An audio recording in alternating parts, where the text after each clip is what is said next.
연말 고배당 기대하고 샀는데 외국인도 외면하는 통신주.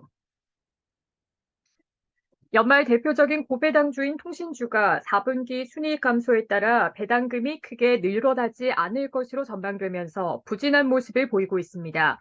올해 들어 기준금리가 오르면서 통신주의 배당 매력이 상대적으로 떨어진 것도 주가 하락에 악영향을 끼친 것으로 분석됩니다. 15일 한국거래소에 따르면 SK텔레콤 주가는 전거래일보다 1% 하락한 49,300원에 거래를 마쳤습니다. SK텔레콤 주가는 이달 들어 2.38% 하락했습니다. 같은 기간 KT와 LG U+플러스 주가도 각각 2%, 0.83% 하락했습니다. 연말 배당 시즌임에도 통신주 주가가 부진한 이유는 배당금 산출의 기준이 되는 통신사의 순이익이 줄어들고 있기 때문입니다. FN가이드에 따르면 KT의 4분기 영업이익은 2,372억 원으로 전년 동기 대비 35.79% 감소하고 4분기 순이익도 4,050억 원으로 같은 기간 65.58% 줄어들 것으로 예상됩니다.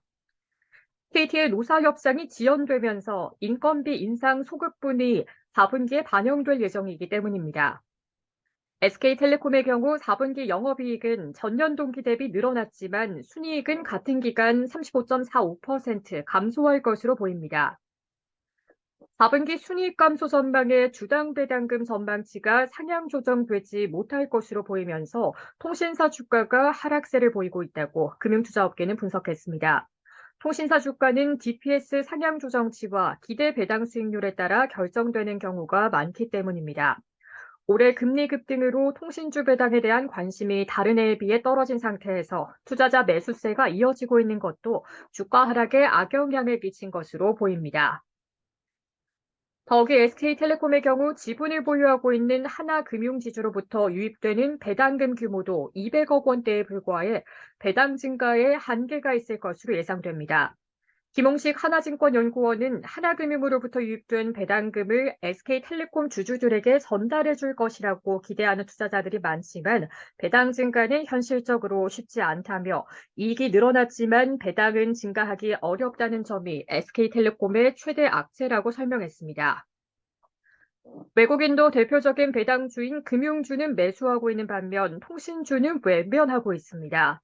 이날 한국거래소에 따르면 외국인은 이달 들어 KB금융이 2,289억 원, 신한지주가 178억 원, 하나금융지주가 178억 원 등 금융주를 순매수했습니다. 반면 같은 기간 KT와 LG U+는 각각 462억 원, 222억 원 순매도했습니다. SK텔레콤도 196억 원어치 팔았습니다. 다만 연말 상승에 실패한 통신주가 내년 초부터 실적 개선을 바탕으로 반등에 성공할 수 있다는 긍정적인 전망도 나오고 있습니다. 하나증권은 최근 내년 통신 3사의 영업이익 증가율이 연결 기준으로 7%, 개별 기준으로 10% 수준을 기록할 것으로 전망하며 통신사 투자 매력도를 5개월 만에 높음으로 상향 조정했습니다.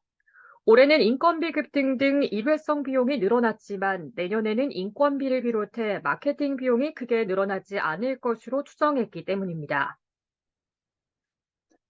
NH투자증권은 1년 이상 장기 투자자의 경우 KT가 가장 적절한 선택지가 될 것이라고 분석했습니다.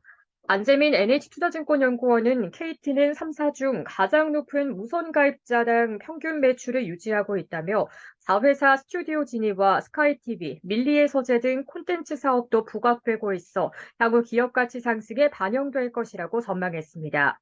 단기 투자자의 경우 올해 4분기 통신 3사 중 유일하게 양호한 실적을 낼 것으로 전망되는 LG U+ 투자가 적합할 것이라고 분석했습니다.